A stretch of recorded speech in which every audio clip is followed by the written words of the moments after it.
Go. Now we're on air.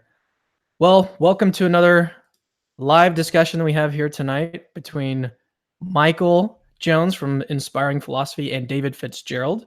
They'll be discussing whether Christianity is just another mystery religion.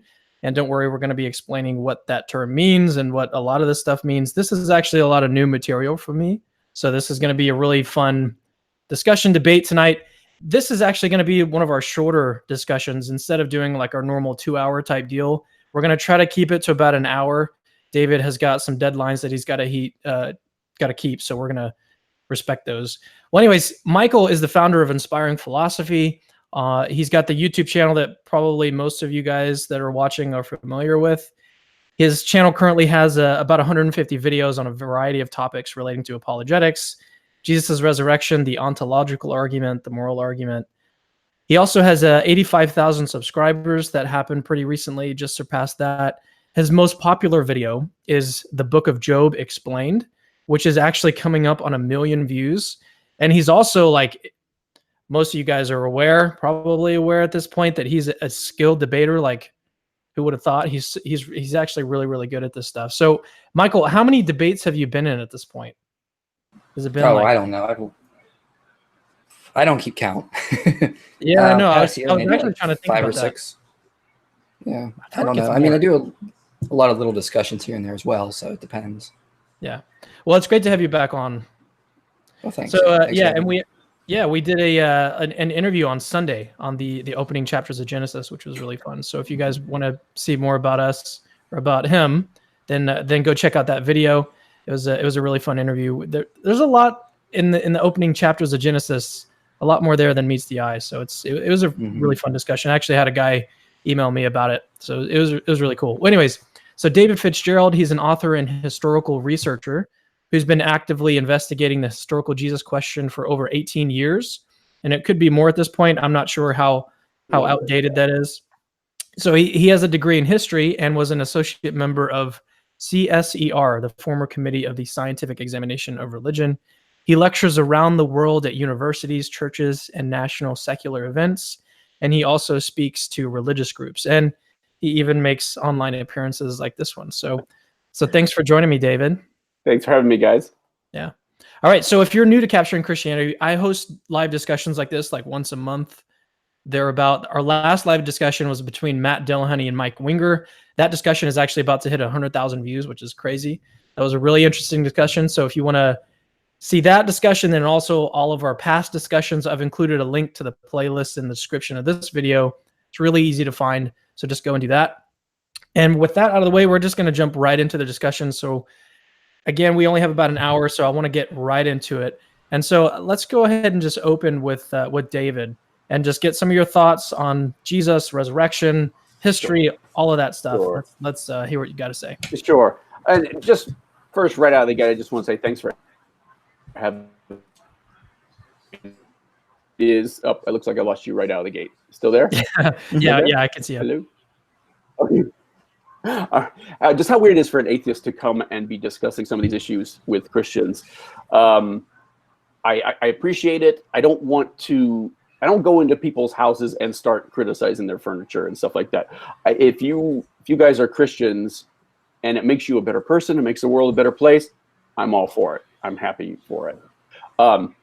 But if I walk into a Mormon home, if I walk into a Muslim home and they start telling me why, Muhammad went to heaven on a magic flying horse, or how Joseph Smith is the one true prophet, there's things I can say about that. And so that's what I want to talk about here.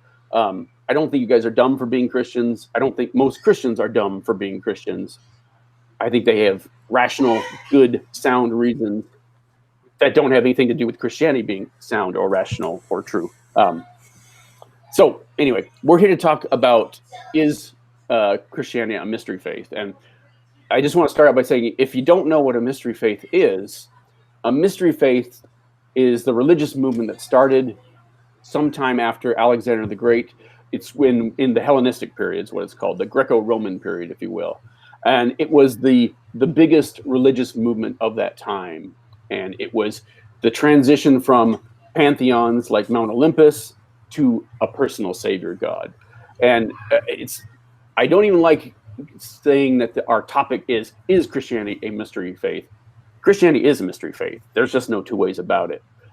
It applies to every single definition we have of mystery faith applies to Christianity. Whether Christianity is the one true religion or not, we still know that that's where it fits in the family tree of religions.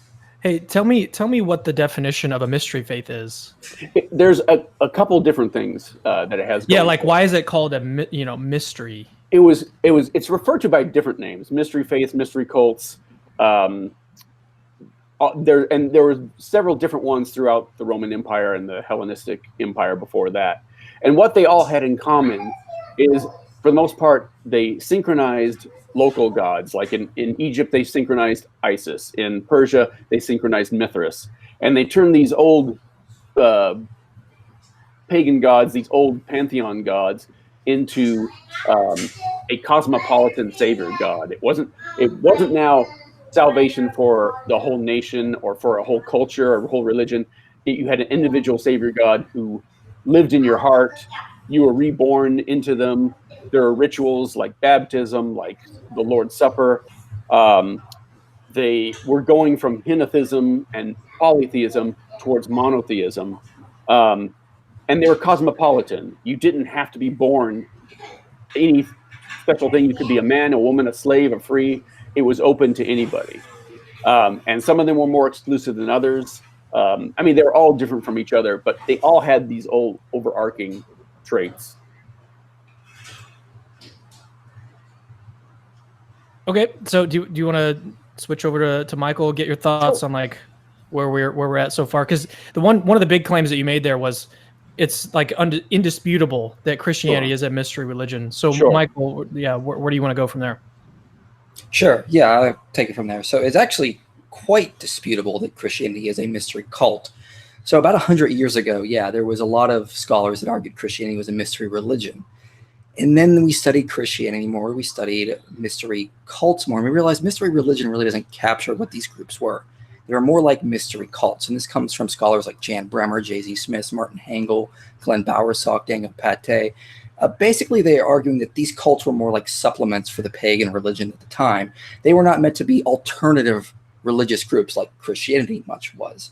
And so now a lot of scholars entirely dispute this idea that Christianity is a mystery cult. In fact, as Jan Bremer notes in his book on the Greek mysteries in the past, that the emerging consensus now is that Christianity was not a mystery cult in any way. So of course it's disputable. It's highly disputed nowadays. 100 years ago, it was a little less disputed, but now the majority, the emerging consensus is that it definitely isn't. And for example, Glenn Bowersock, who spent a lot of time in his book Fiction is History, writing extensively on the mysteries, as well as someone like Jan Bremer, J.Z. Smith, Martin Hengel, scholars I've mentioned, noted that any sort of similarities we see within Christianity emerged 2nd century and after. So Glenn Bowersock is tracing a lot of these mystery cult novels and notes they conveniently show up just after the Nero persecution, when Christianity really starts to get its infamous name among the pagans. And so he's basically arguing that looking at figures like Apollonius of Tyana, Attis cult, different things with regards to the Isis cult and whatnot, is that there's a good evidence that if there was borrowing going on, it was in fact the other way around. Earlier mystery cults, as Jan Bremer traces, in the early Hellenistic world prior to the rise of Rome, really focused on vegetation cycles. That's something that early author Vara notes in the 1st century BC, is that the early mysteries around Greek that centered around like Demeter and Persephone really focused on vegetation cycles. And there's so many problems with trying to argue that Christianity is a mystery cult. I've found in researching scholars this past month there's about 9 whole issues that clearly distinguish Christianity as not a mystery cult. So that's where I kind of am coming from. Christianity, I would argue, emerges from like a Jewish background. It's entirely a Jewish idea. There's very little evidence of Hellenistic mystery terminology in there. And scholars even go back to the 50s, like Arthur Darby Knock, have noted this and gone into it pretty extensively. So I'm just going to let you guys go back and forth at this point. So if I have to jump in and like get clarification, then I'll do that. But feel free to go back and forth. Sure. Well, let me break that down to a couple things. First of all, sure. If you have Christian scholars have never been comfortable with the connections to mystery faiths. So yes, you're going to get that. When you talk to mystery faith specialists like Petra Pakistan, Alvarado, Marvin Myers, it flips in the other direction, and there's not a problem with recognizing mystery faith. Also, Paul's use of mystery faith term is very well recognized. We've got early Christian writers like Clement of Alexandria, like Origen, who specifically go into exegesis of Paul, explaining how he's talking about levels of initiation into mysteries. And Paul's quite free to use terms about the mysteries and talking about Christianity being a mystery that was hidden in heaven and is now being revealed using other mystery technologies. And just even the fact of baptisms and Lord's Suppers are a giveaway that this is happening as well. Sure. Can I respond to some of that? Well, let me add a few more things there, because Bruce Metzger in the 50s is especially notorious for, as you say, going down and saying, oh, well, this isn't like this, so it's not mystery faith. These don't connect to mystery faith. But the only way these scholars you mentioned can take Christianity out of that mix is by playing definition games where they say, oh, well, this isn't like this cult, this isn't like this cult, so there's no connection. They had baptism, sure, and they had, but that really came from Judaism. No one's saying that Christianity didn't come out of Judaism. That's, of course, what it is. Christianity is a Jewish version of the mystery faiths. The baptism in Judaism didn't come from a atonement for sins. It came from blood atonement, and it wasn't until the Hellenistic period, this very period we're talking about, that baptism in Judaism became atonement for sins, for example. Sure. So let's go over some of the things you mentioned. I mean, just if the scholars I cited, I don't know if they're Christians or not. Some of them might be. I mean, that's sort of a genetic fallacy. Regardless of what their beliefs are, we need to focus on their evidence. I'm not sure what Jan Bremmer's religion is, but he spends a lot of time going over early inscriptions, primary sources with regards to the mystery religions. And Marvin Mayer, so you mentioned him in your book, and I went and I downloaded his book. He says on page 226, today, however, most scholars are considerably more cautious about the parallels between early Christianity and the mysteries and hesitant before jumping to conclusions about the dependence. And then he goes on to note that if there are similarities, it's basically only in language, just from having the same cultural background. He doesn't jump on this idea that says that it was a mystery religion. And in fact, even the page you cite in your book of Mything in Action, Volume 3, I believe it's page 114, he notes, for example, the Attis cult. He's going to rely on 3rd and 4th century texts, and he says at best this can go back to maybe the 1st century. So that's one of the issues I have with this idea. I mean, as Jan Bremmer says, the American consensus that it just isn't a mystery religion. With regards to the Lord's Supper, though, you mentioned earlier, you mentioned a couple sources on that. As one of your sources is Robert Price in Deconstructing Jesus. He cites a guy called Wilhelm Bauschwitz. And Wilhelm Bauschwitz notes that any sorts of similarities with regards to Serapis and the Lord's Supper, he actually cites many. He cites many sources, not just that one. Well, I mean, when I went through and I looked at a lot of them are 2nd century or later, and that supports like Glenn Bowersock's arguments, as well as Jan Bremmer's arguments and J.Z. Smith's arguments, Martin Hengel's, that basically this is pretty strong evidence that the mysteries were borrowing. You there? I lost you for about 2 seconds there. Sorry. All right. Yeah. I mean, yeah, scholars do recognize similarities. Can I just jump in? Just want to jump in real quick. So there's a lot of like names that are being thrown out, but I'm thinking that the audience is probably not super familiar with who these who these people are basically. So let's, instead of like just throwing out a bunch of names, let's talk about the evidence, sort of things that they're saying. Sure. Maybe instead of throwing out all these. Sure. Terms. So let's go over some of the reasons why some of the scholars I've cited note that Christianity is not a mystery religion. I mean, for one, mystery religions focus around secrecy. That's what we see when we read the book Metamorphosis, or even Varro notes this. Some of the early inscriptions, of course, note this. Christians were literally the exact opposite. I mean, even as Justin Martyr notes, they wanted to tell everyone about Jesus and what he did. That really doesn't fit the description of a mystery cult. Let me stop you there, because we also have early Christians in the earliest levels of Christianity where it was just the opposite, where Clement of Alexandria is talking about how there's initiative, how he can't say things. Even Paul says this in his letters, that there's things that they're not ready to hear yet because they're only eating they're on milk, not meat. He's even uses the same terms for these people who are, this is what I'm speaking to the mature, not the initiates. not the initiated. Yeah, that's talking about people that have gained more knowledge. But I mean, just because scholars today talk about different levels of... You say that, but that comes right out of the mystery phase, what we know. Well, not necessarily. How does Paul use the term mysterion?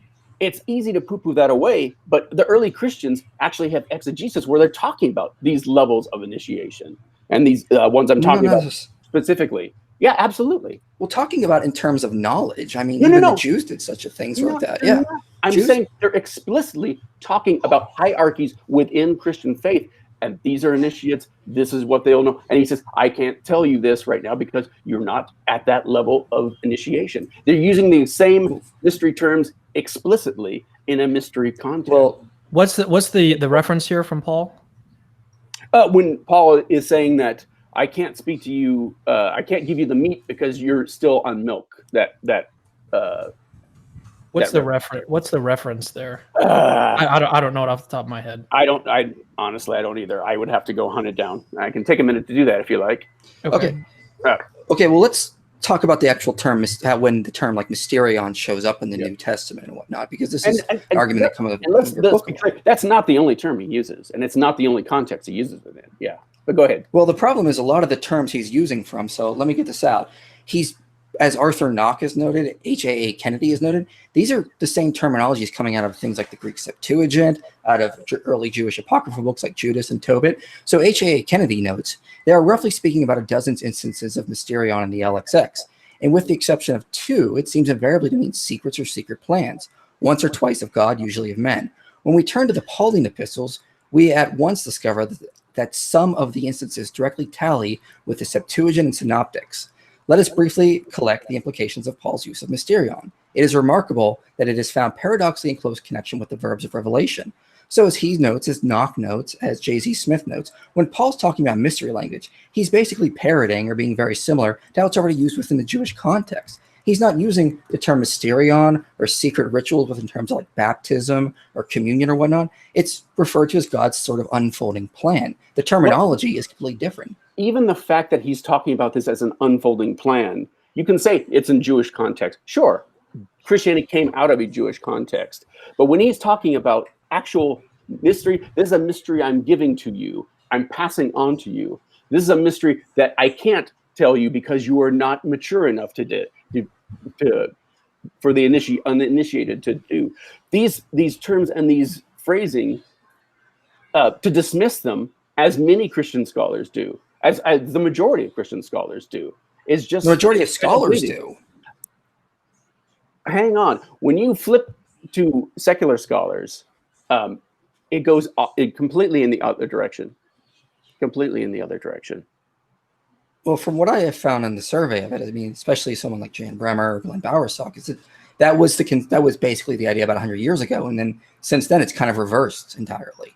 So, I mean, I don't know if any polls have been done. I don't think any polls have been done, but as far as I have seen, the evidence that they're presenting is that any sort of similarities with Christianity post-date Christianity or post-date the close of the New Testament canon. Let's talk about that too, because I also hear that argument that, this came after Christianity, implying that these are all copies of Christianity. Pointed out, these mystery faiths, you still with me? Yeah, go ahead. For a second. Yeah, you cut out just a little bit. These mystery faiths go all the way back to the Eleusinian mysteries and earlier ones, Demeter and Hori, way before the Hellenistic period that we're talking about. These were around for thousands of years. Christianity, by contrast, took the better part of 3 centuries to even get to the level of minor Roman cults. And again, I can't emphasize enough, we have early Christians making these arguments, saying that how Paul is talking about this being a mystery faith. Well, the problem with a lot of that is that, it is like, I was reading Bremer's book the other day, as well as Smith and Martin Hengel's book, is that they do note 2nd century authors do use mystery terminology, but so does Plato. They note that as well. They don't expect Plato to be using it. The reason why that, even your own source, Marvin Mayer, notes the reason they do this is because they're just using terminology of the day. It's the same reason pastors use football analogies in their sermons. It doesn't mean Christianity is a football strategy. There's a difference when you happen to use words that happen to be shared by this group or that group, and when you use the same words in the exact same circumstances in the same context, and that's what we see with Paul. Well, they don't. Absolutely. That's what knock it, but that's not what's happening. We have early Christians like Clement of Alexandria and Origen telling us this. We have early Christians they are like using mystery Martyr. terminology. You there? I do. It's just this is why I don't like discussing this with Christians, is because it comes to a point where it's like, I don't see it. I don't, it's not there. I don't see it. And it's like, I can only point to, if it's not that way, then why were early Christians telling us it was? If there weren't connections between the early Christianity and the mystery faith and pagans, why do we have people like Justin Martyr making the arguments that, oh, well, they copied us by Satan looking into the past and seeing the prophecies and creating all these counterfeits in advance of Christianity, so that when Christianity came about, it would be accepted, Okay, well, have you read Justin Martyr's First Apology in its entirety? No, I've read big chunks of it, but no, I've not read it in its entirety. Okay. Well, I mean, first of all, in terms of Mysterian knowledge, I mean, even Justin Martyr does not refer to baptism in terms of Mysterian terminology. And if you read his in the entirety, why would that change? Starts out by noting he's going to, because it's exactly the point of what Paul's making in terms of terminology. They're not using the terms in the same way. You seem to be saying that if he doesn't use that exact term, and I grant you, I don't think he does use that term, that he's not talking about that. What do you think he's talking about when he says something like, what we are proposing is no more different than what you say about your gods? Sure. So Justin Martyr is writing to the leading Roman figures on purpose. And he starts out in the very early parts of his apology by noting, I'm going to generalize. He says basically very early on, all these philosophers have different philosophies, yet you qualify under them as just one term, philosophers. Some of them are even atheists. You call us atheists. So why don't you generalize and not persecute them like you persecute us? Justin Martyr admits to us he is generalizing on purpose because he doesn't want to die. He doesn't want to be persecuted. I'm not talking about him generalizing things. Well, hold on. Let me finish up. Okay, because I'm not sure what's applying to what I'm saying. Okay, but go ahead. Sure. Well, chapter 54, he has to admit in chapter 54 of his first apology that the comparisons aren't even that good. He says when they read the law of Moses, they didn't even do that good of comparisons. They didn't even do that good of copies. So he even has to admit the comparisons he's trying to convince the pagans are not even that good. And when Jan Bremer is commenting on this, he knows that's not what Justin Martyr's arguments aren't even that convincing. Hang on a second, because that's not what he's saying, is it? He's not saying, really? Oh, they're not that good. He's saying, this is no different from what you say about your sons of gods, your demigods. It's what we say about Jesus. Let's put a pin in that. He's saying that in very generalized terms, though. I mean, that's the whole point of the apology. I'm not sure how that changes anything. But let's put a pin in that. It changes everything. So let me give you a quick example. Okay. Can I give you a quick example first? Oh, absolutely. Okay, so he generalizes with actual philosophers that were atheists and Christians, which are called atheists. Sure. You're an atheist, I'm a Christian. Do you think we have any similar beliefs? No, because you're obviously different. What's Justin Martyr's main point? Don't kill us. If you're not going to persecute them when they're atheists, don't do the same to us. That's his main point. And then again, he gets to chapter 54 and he notes that, well, these parallels aren't really that good, I admit. Hey, stop for a second. Stop for a second. I lost you after. That's his main point. Okay, well, that's his main point, is that he's going to generalize because he doesn't want Christians to be persecuted and martyred. So you're saying because he's generalizing, the facts that he's saying that that Christianity is preaching the same thing that they are about demigods is irrelevant. Okay. Is that okay? Well, I mean, do you think Moses or Plato borrowed from Moses? I mean, he makes a lot of really bad arguments. Let's put a pin in that and go to. Here's another thing. Firmicus Maternus makes one of the worst arguments I've ever heard out of Christianity. He says that it's all diabolical mimicry, that the devil obviously read the prophecies of Moses and created all these counterfeit Christianities in advance of the one true Christianity. Why would anyone make such an asinine, ridiculous argument if they didn't have to? Well, I mean, as the same scholars note today, I mean, they do think they're bad arguments. They don't think that they actually are mimicking the pagans in any way. So Christians Why make that argument all the time. And again, these aren't the only Christians who are saying things like this. Why aren't they? Why do we have people like Origen talk about these things explicitly instead of coming up with what you're telling me, that, oh no, there's no relationship whatsoever? We never hear. I didn't say there was no relation. Well, I didn't say there was no. I specifically said in my opening line that the scholars today are noting that the mysteries were borrowing from Christianity, especially when you get to the second century. No, that's not what I'm saying. That's ridiculous to think that the mystery faiths that were around for hundreds of years before Christianity were borrowing things just because our evidence for them comes from after the birth of Christianity. And even the second century, Christianity is still largely invisible in most parts of the empire. I mean, we just have to look at the letters. Absolutely. We look at the letters to Trajan. We look at the letters where he's talking about, I'm writing to you, and this is the equivalent of the Attorney General of the Roman Empire writing to the emperor, saying, we've got this group here called Christians. I'm not sure how to proceed. I'm not sure, do we torture them? Do we persecute them? What do we do with these guys? I've never seen one on trial before. That's astounding. So you're saying they're so insignificant, but they caught the attention of the emperor. No, the opposite is true. I'm saying that the highest ranks of Roman society had, as late as the second century, had no idea what these Christians were.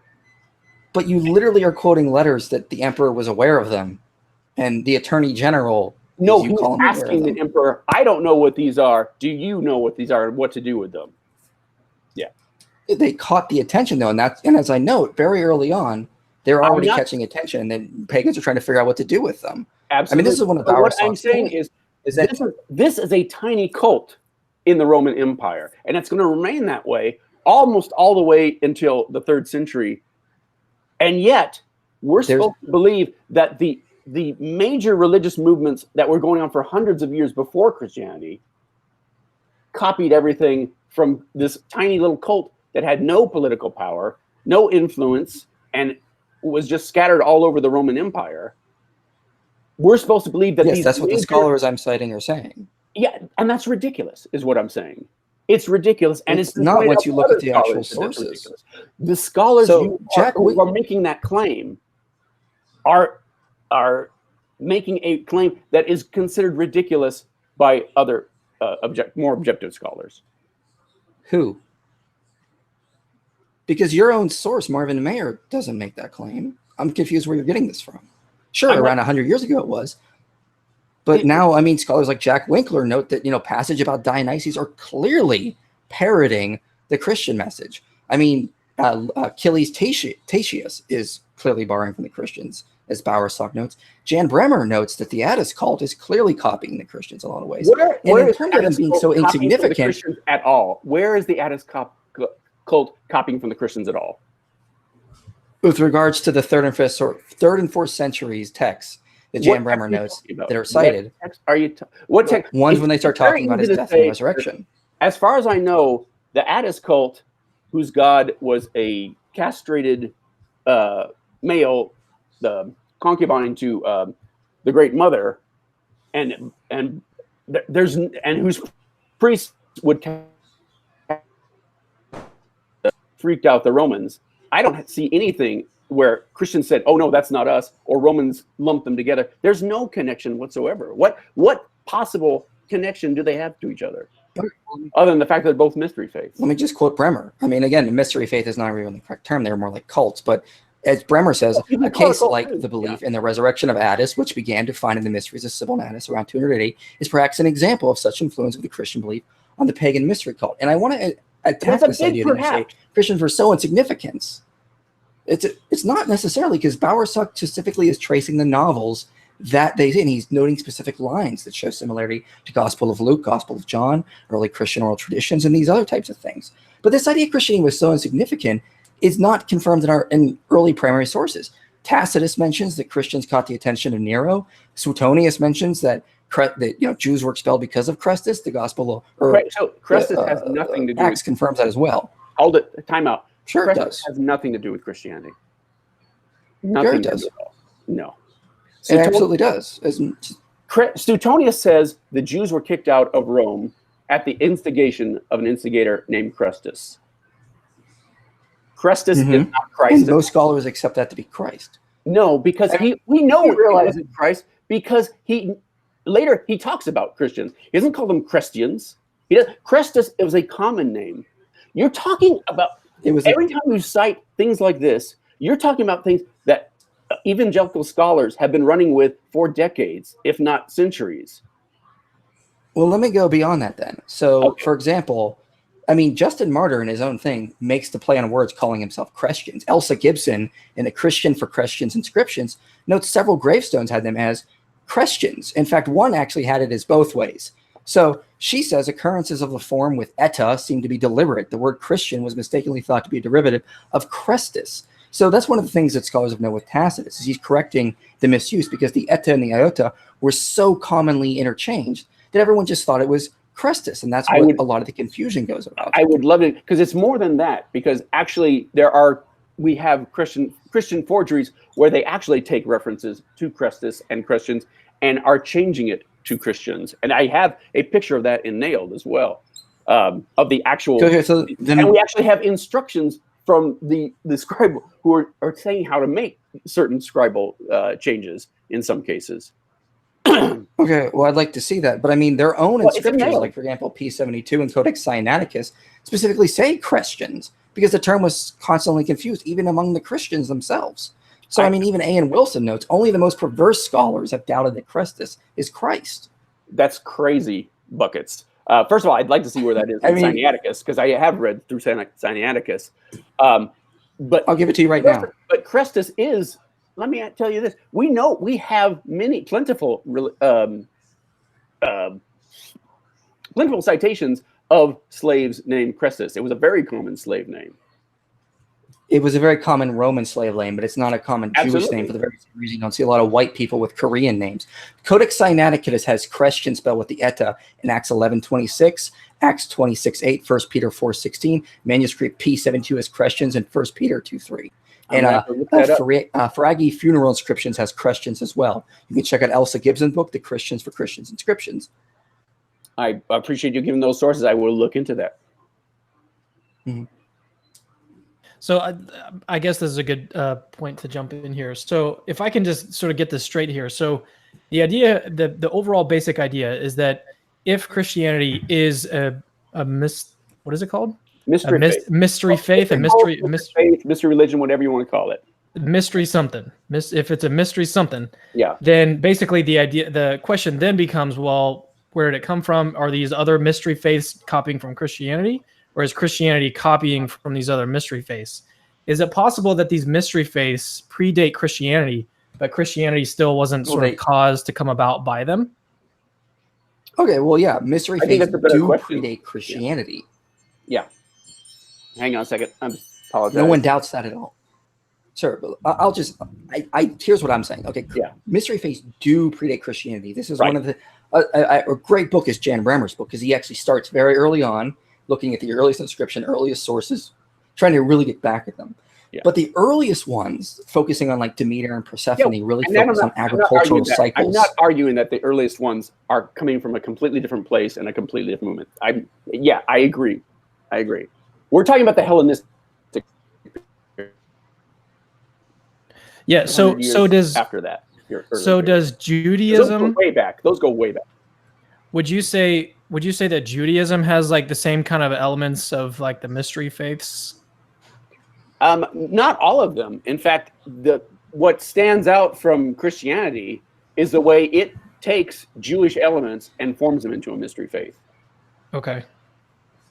So I kind of find that interesting, because again, one of your own sources, Marvin Mayer, notes there are numerous similarities between the Jewish religion and mystery faith. So, I kind of chuckled with this because he's just noting just basic similarities, and so does Jan Bremmer as well. But it would be absurd to say that, the mystery faith borrowed from Judaism. I mean, for example, like communal meals, like Marvin Mayer mentions the Seder and the Christian Eucharist as being sacred meals. Well, I mean, other mystery faiths have sacred meals, but I mean, as Jan Bremmer notes, just about every religion has sacred meals. That's hardly a comparison. Well, David, are you saying that like Christianity borrowed some of these ideas, like made them up basically from these mystery faiths? Is that your claim? My claim is that when we compare Christianity with those mystery faiths, we see where it is on the family tree. And we can see that somebody in the 1st century, around that time, some Bettys, because the further we go back into Christianity, the more different variations we see of Christianity. But there were definitely groups of Christianity that were forming a Jewish version of the mystery faiths. So they had this change from Judaism, strict Judaism, to a demigod savior figure that was open not just to Jews, but to Gentiles, to anybody. And it's something very different. It's something very different from Judaism, but we still see the evolution of it from Jewish roots. Why is it that when we look at Paul, we're able to place just about all of his sayings and teachings within a Jewish background? It's hard to really say, here's the thing. It's not parsimonious. I'm not saying you're wrong. I'm saying it's ad hoc. If we have all of our context right there in Judaism for this, the Eucharist or baptism, we don't need to go beyond that. And this is one of the things why a lot of the scholarship is reversed over the past 100 years, is we're starting to realize a lot of this is just already inherent in Judaism. Except it's not in the same context. Well, there's no Lord's Supper in Judaism. We don't have baptism as a removal of sins until the John the Baptist cult comes, as far as I know. As far as I know, we don't have that until the Hellenistic period in Judaism. I don't know if we have that in early mystery cults either. I mean, baptism, it's not really even called that in mystery cults, but I mean, going back to the Demeter ones or whatnot, it's more of a purification ritual you do annually with regards to festivals. Baptism is more kind of like circumcision, and you're sort of entering into a covenant. And it's clearly rooted in early Jewish baptism rituals you see with like John the Baptist. At Masada, they had large pits for baptism and whatnot. So John the Baptist is coming out of well, you're talking about the mitzvahs. You're talking about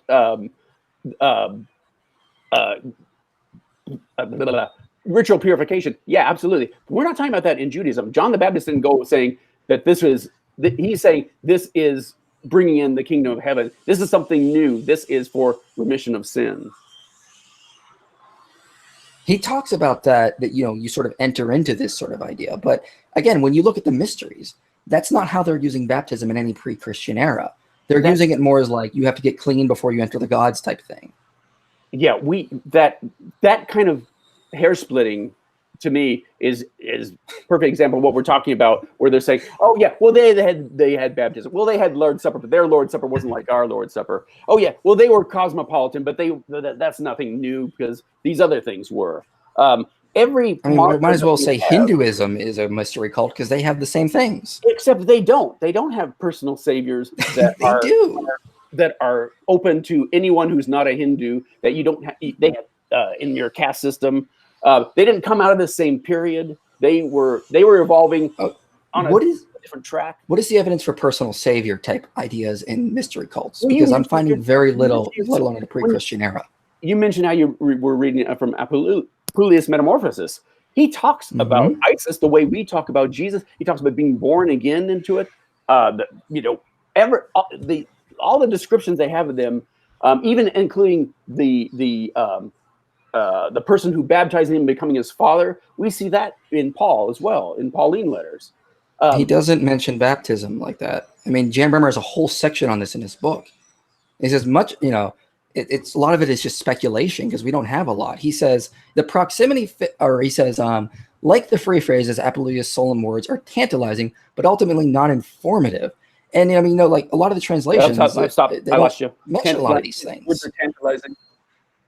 Sorry, just go ahead. The words are okay. He says the words are tantalizing, but ultimately not informative. And later he says the proximity fits with the trend towards closer connection between worshiper and the gods. So that is all we can say about what happens to Lucius that fateful night. There is no mention of a sacred drama, no mention of Osiris suffering. I stress this, as several scholars try to import into Apollonius all kinds of details that we are simply not told. And so I read through the Metamorphoses. I downloaded the exact translation you use in your book. It's very vague, and this is one of the problems scholars sort of wrestle with. And again, it's coming from the 2nd century AD, when scholars are noting this is when mystery cults start borrowing from the Christians. Well, see, that is what I find ridiculous. I'm surprised that you don't see that, how ridiculous that is as well.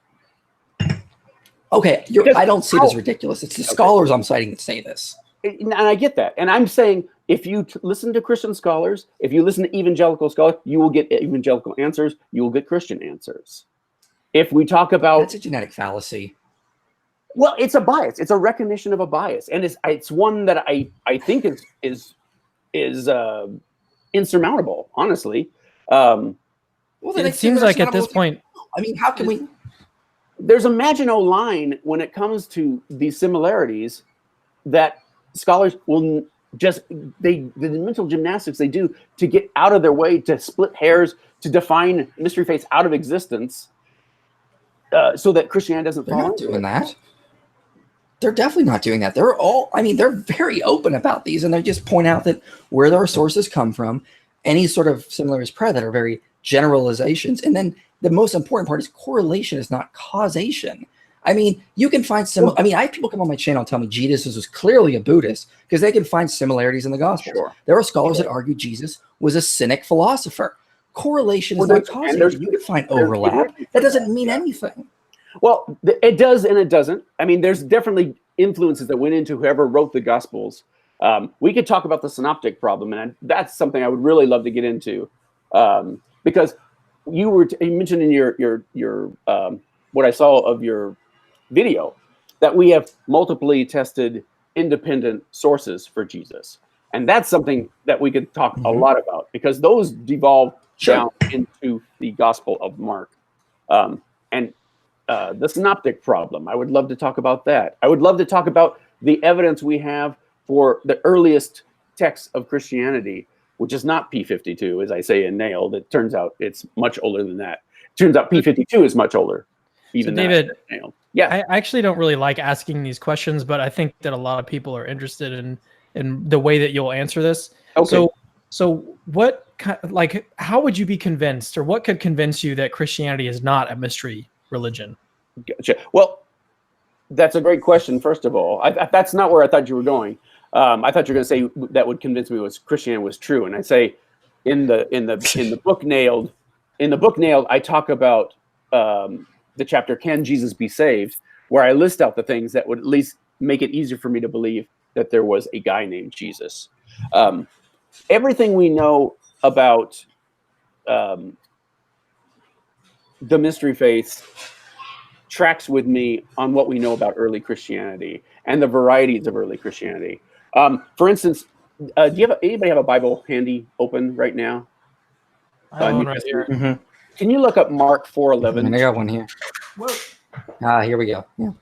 Can you and just read Mark 4:11? All the way to Mark 4:11. You already there? Yeah. Go for it. Well, I guess I can read it. Yeah. There we go. So, and he said to them, "To you has been given the secret of the kingdom of God, but for those outside, everything is in parables." Keep going.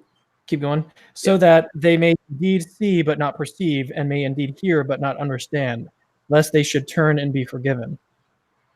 Now, that is a weird-ass thing for our Jesus to say. The Jesus who came to earth just to do exactly that. He's saying here that there's people in his inner circle. He's teaching in parables so that those people out there won't know what the message is and won't turn from their sins and be saved. He's giving it to him, his core group. That's a weird-ass thing to find in our Bibles if Christianity is not a mystery. I mean, it makes perfect very similar things in Jewish texts. Well, it is from a Jewish text, but the context is what he's saying. He's taken an Old Testament passage, the way Mark does throughout his gospel, is coming from an Old Testament passage. Have I lost you? Your face is frozen. Yeah, you're back. Keep going. Not. Okay, where did you lose me?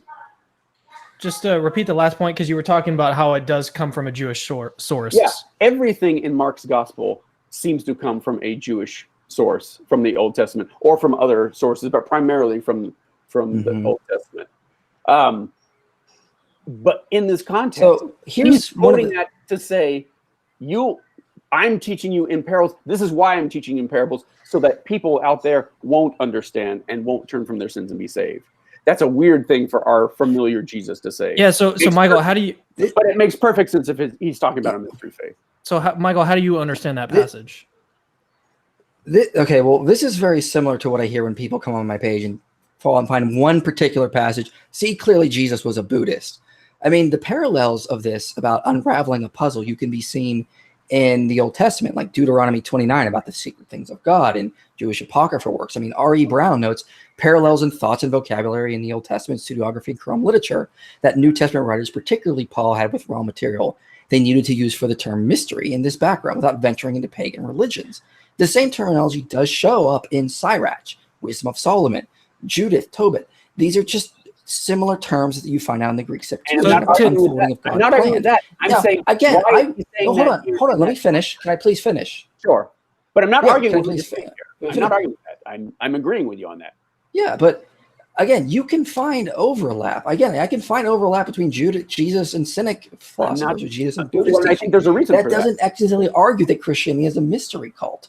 There's just I just want to defend vague similarities, things we could cherry pick out. I want to defend David a little bit here, because he's not saying that like it's this one verse that does all the work. Right. He's saying that it's like a bunch of different things. So this was just, in his mind, this is just one example. Exactly. I appreciate you saying that. But again, and I'm not disagreeing with you that these are coming out of a Jewish context and there's plentiful Jewish context for them. Absolutely. Everything in Mark's gospel applies to that. But everything we look about Paul, when he's talking about where his religion comes from, he explicitly tells us, "Oh, I didn't learn this from any other man." No. So I got this from revelation and from Scripture. So David, what is one last thing? And he implies, if not says outright, that no one would know about Jesus if it weren't for apostles like him. Okay, so David, going back to this verse here, Mark 4:11. So what would be your explanation of like why that's in Mark? Well, I think you know where I'm going with that. That to me doesn't make any sense except in a mystery faith context. Yeah, but I guess what I'm asking is like, let's get specific with the theory here. So like, how did that get in there? What was the motivation? Oh, sure. Okay, well, this is what the motivation is. Like everything in Mark's gospel, which is our oldest gospel, our original gospel, and the pattern, actually, it was the one that Matthew and Luke's gospels come from. Everything in that gospel seems to be an allegory, taken from Midrash, taken from other sources, but primarily responding to the destruction of Jerusalem and trying to explain why God didn't send his Messiah to save Jerusalem. And so this would just be part of that. And this would be part of that. And just to explain sort of in like, this was coming from, I guess, because it's going to have a bunch of different sources, right? But then this one element of the mystery religions is where this pops up in this one verse. Well, if it's not a mystery faith context, if it's not a mystery faith, if it's not referring to this being a mystery faith, I don't understand why he would put it there and why he would say that, what he's saying about parables. Because it seems completely against what Jesus is supposed to be doing in his gospel. Which is, and I could be wrong. Well, that when we think of Jesus, we think he came there to save people from his sins as a sacrifice, atoning sacrifice. This doesn't fit that at all. Why not? I mean, Jesus spoke in parables all the time. Right, but that's how he basically we read taught. why he says he's speaking in parables. That's the part that doesn't make sense to me. So you're basically focusing on the part of why he's reading in parables. Well, I'm not even focusing. So what he says is, I just find this very telling that he's saying, listen, you're my inner circle. I'm going to give you the real story. To those people outside, I'm going to hide everything behind a parable. I think he's putting that in there. Here's what I understand. I think he's putting that in there at the beginning of Jesus' career to let the gospel. David, here's what I don't understand. Is one big meta parable. Here's what I understand. I mean, here's what I want. You don't think Jesus existed. So basically you think, well, we have is this guy, someone who wrote the gospel of Mark. And he's putting publicly all of this stuff out there for people to understand and to grasp and to get a hold of. So he's not trying to keep things secret. When you read like the Metamorphosis or Vero, they will directly say, I'm not going to say these things because they can only be said in the sacred temples and whatnot. Mark is putting everything out there for everyone to see and read. Except, as I said, this whole thing is as a parable. It's an allegory. And we see that another mystery faith where you have a split level of one story is being told for the masses, for the rank and file, but it encodes these higher messages. And I'm talking specifically about Mithraism, where you have this iconography of Mithras killing the bull. And to the rank and file, it's a story about Mithras killing a bull, and you can put whatever symbology you want on that. Sorry, David, I keep asking questions. I just wanted to ask one more question. So Sure. you said that Mark, in your view, Mark is like a complete allegory. And you said, so like, would the whole book of Mark be like one big parable? Yes, thank you. And that's exactly what I'm saying. Okay. And where's the evidence that all of Mark's supposed to be a parable? That's a key right there. But the fact that everything that happens in Mark can be tied to Midrash, can be tied to scriptural underpinnings, like not even as a fulfillment of prophecy, but taking anything they can and turning that into a foundation for Jesus' biography. Matthew does the same thing, only he points out when he's stealing from the Old Testament. He says, and this is a fulfillment of prophecy, even when it's not prophecy, even when we don't have a prophecy, even when what he's saying isn't what the prophecy says. There's multiple this problems is another with point. how Matthew cuts and pastes from Old Testament. They're borrowing from the Old Testament a lot. Numerous conservative scholars note that. Of course they are. But here's what I'm saying. Matthew says that. But that's not an issue, though. Well, then listen to me. Matthew says that he's doing this in fulfillment of scriptures, even when he's quoting something that we don't know what he's quoting, that we have no scripture of, or he's quoting things that aren't in the Old Testament, or he's quoting things that are in the Old Testament but don't have nothing to do with the Messiah, and aren't even a prophecy in the first place.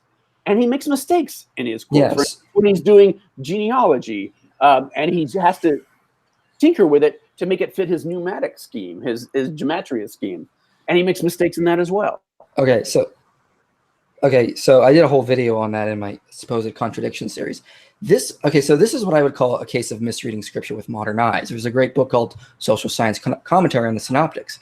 And they say, to be able to quote the tradition from memory and apply it in creative and appropriate ways not only brings honor to the speaker, but lends authority to the words as well. Luke 1:68-79 is an example. It is stitched together from phrases of Psalm 41, 111, 132, 105, 106, and Micah 7. The ability to create out of mosaic implied extensive detailed knowledge on the tradition and brought great honor to the speaker to pull it off. Dr. Rhiannon Nash notes Tacitus does this. I was talking to a scholar at University of Arizona. His name is Norman Austin. He notes Virgil is doing this when he's talking about Augustus Caesar. It was a common cultural theme to take current events and pattern them in past events. Modern preachers do this. How many times when you were growing up as a Southern Baptist, did you hear preachers go, when I went through this in my life, I felt like Daniel in the lion's den, or I felt like Moses wandering in the wilderness, these types of things. Right, and I agree with you. Humans do. I agree with you. And the fact that they're constantly doing that doesn't show really anything. But it does, and this is what it shows.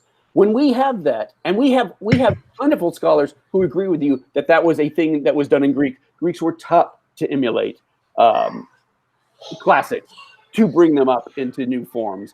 Yeah, there wasn't anything wrong with that. They didn't see anything wrong with it, but they didn't say this was the truth. They didn't do that for histories. They didn't do that for biographies. And when they did, yes, they did.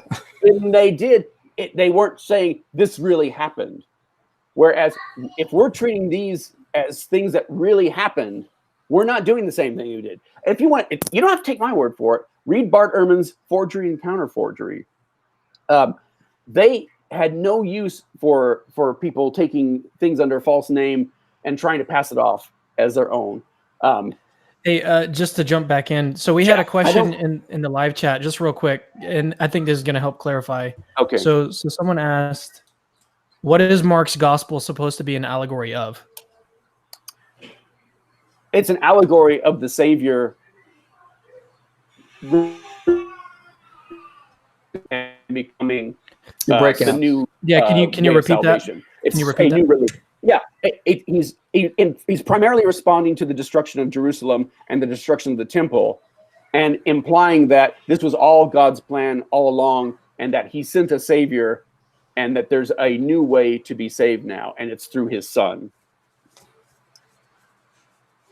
Okay, so when you're saying that when they alluded to these types of things in the past, I mean that's just false. I mean, I mean, if Virgil did it with Augustus Caesar. I mean, Dr. Rhiannon Nash says that Tacitus does this. He used linguistic echoes and structural similarity. She says this in her book on Tacitus, pages 85 to 87. Right. That's just what they did. They constantly tried to paint the present in terms of the past.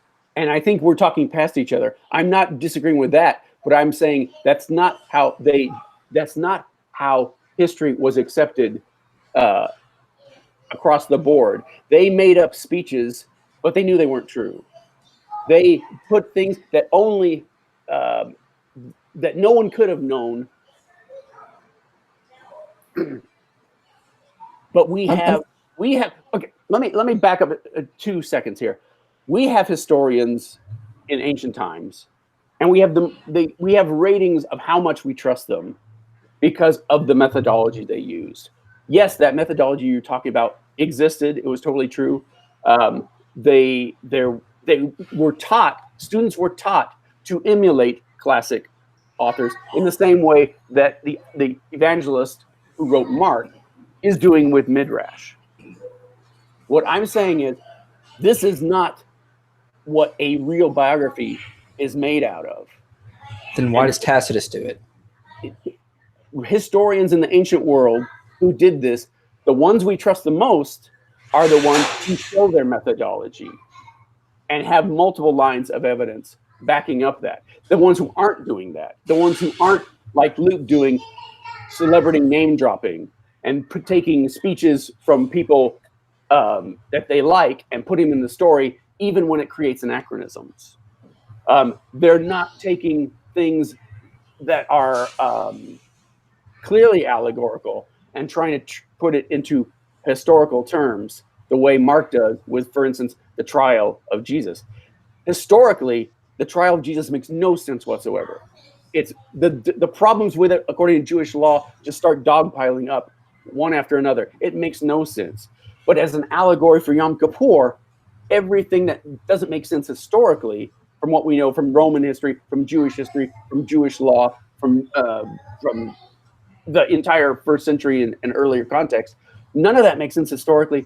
All of it makes sense point by point, allegorically. And we have early Christians who talk about that as well. Like, okay, go ahead. I'm kind of seeing a total disconnect here, because you're saying they didn't draw upon allegories or mythology of the past and put it in historical context. No, writers did that frequently, but the historians that we trust the most are the ones who didn't do that. Is what I'm trying to say. But they did, is what I'm saying. I mean, Tacitus does this. Virgil does this. I mean, and the reason we can stagger our faith in like Flavius Josephus or Suetonius or Tacitus is the degree to which they do that and the degree to which they discuss their sources. And we have that. And that's why Suetonius, can be a horrible rumor monger, at least he goes into discussing how his sources came about, where he's getting the story, whether he trusts or not. If there's conflicting things, he'll bring up that as well. We don't have anything like that in any historical writing that purports to be a biography of Jesus. So you're kind of focusing on something that I think is missing the point of what I'm trying to get at. When we look at a lot of these writers you mentioned, like Josephus, Suetonius, they do write the current events in these sort of basic past or past that they thought past or mythological contexts that you said they didn't use. I mean, they did. And you're trying to say, well, Mark does that too. I think we're just trying to talk past each other. I'm directly pointing to reliable historians that we trust and showing that they did paint things in the past, or they did paint present things as they saw in the past, or that they saw in mythology. That's what skilled writers did there. So when Mark does it, that does not mean he's concocting entire mythological events. Well, he's basically trying to paint current present events in terms of patterns he already knows and has available. I don't see how that's an issue. How do you separate what's supposed to be true about that tradition from what's mythological when you can get every single thing he's bringing in from the Old Testament? For instance, historical accounts from the ancient world, but they're also backed up by other lines of evidence. We don't just believe that Alexander the Great existed because somebody said he did. We have multiple lines of evidence, and we can do that across the board. We can even do that to some degree on all the other first century messiahs who were floating around in Judea. How about Thucydides? We've got we can talk about John the Baptist. We can talk about throne Jesus, shepherd. We can talk about all the ones mentioned in Acts. We can talk about a dozen of those, and all of those have better evidence, such as it is. It's not great evidence, but all of them have better evidence, corroborating evidence for what they're saying than what we have in the Gospels with Jesus. So David, I have another. Sorry, I just have another question for you, and then I think we're basically at the hour mark here, and that's how long we would say we go. So I want to ask this question, and then from there we'll just do closing remarks. Basically, the hour went by so fast, but really basically, my question for you is, okay, so like Mark would be, on your view, a parable or like an allegorical sort of story, but then what do you do with like the epistles from Paul? How does that all tie into everything? Like, what are your view? What's your view there? Right. Well, in very broad strokes, we have very little time left. Christianity before that Gospel of Mark is written looks very different to me than Christianity after. And when I say me, I mean the scholars I'm quoting. Paul's letters are our earliest Christian writings, but only half of them attributed to Paul are actually from him. You've got the Deutero-Paulines and the Pseudo-Paulines, which are continue to get away from him in various degrees. The Deutero-Paulines are close enough to him that even though we know stylistically that he never wrote them or dictated them, we know that it was probably from a Pauline follower or Pauline school. Not that there was probably a school, but someone who was closer to him than, say, the pastoral letters, which are describing a Christianity that's generations removed from Paul's time, talking about things that happened after Paul died. I feel like I'm getting off on a tangent there, but that's what I'm saying, is that Christianity, the Christianity of, say, Paul and those epistles that were generally written during his time, and the book of Hebrews, and Christianity after the Gospels were written and started to evolve, that story started to evolve, look very different. Okay, well, let's go ahead and move to closing remarks. And I said at the beginning that we were going to have David, you go last. So Michael will just take 5 minutes or so and just give a closing remarks about the conversation today. And you can even give a response to what he just said about Paul, but take it away. Sure, I'll start my timer so I don't go over. Okay, so in terms of early Messiah figures, we don't have better evidence. A lot of them is just Josephus tells us they existed, and that's what we go on. Same with someone like Father Gamaliel or Hillel. We don't have better evidence for them either. I mean, Philo doesn't mention them. We're basically just told from much later sources. Our evidence for Jesus, at least, is attested in other secular sources as well. In terms of Christianity changing over time, I mean, this is one of the things I just don't see, because Paul says Jesus was born of a woman in Galatians 4:4, descendant of King David, Romans 1:4. Jesus had a brother named James in Galatians 1:9. Jesus was crucified, 2 Corinthians 13. Jesus died and was buried, 1 Corinthians 15. Now, I know David Fitzgerald, and I've heard a lot of carriers' arguments against these things, and it's just really contrived and ad hoc. They have to come up with different explanation for every one of these, like celestial sperm banks, or when Paul's talking about a born of a woman, he's really talking about a law, or when he's talking about James, the brother, it's not really a biological. It gets very contrived and ad hoc. I have one explanation for all these passages. Paul's talking about a Jewish preacher named Jesus that existed. That's going to explain all of these with one explanation. It's far more parsimonious. Getting back to the main topic, though, in terms of mystery cults, I'm reading the scholars who've looked at mystery cults extensively. There's about 9 problems with the idea Christianity was a mystery cult. Okay, for one, they never tried in the Roman imperial ages to place their gods or goddesses in space-time as a real person. They seem to be moving more towards a metaphysical or a metaphorical type reading of these things. They never tried to say, oh, no, he was born at this time, and skeptics, like people like Tacitus or Josephus, never mentioned them as real persons. Another issue is the mystery cults. We have to supplement You can let me finish. These are closing statements. Sure, you can respond to your closing. Good point.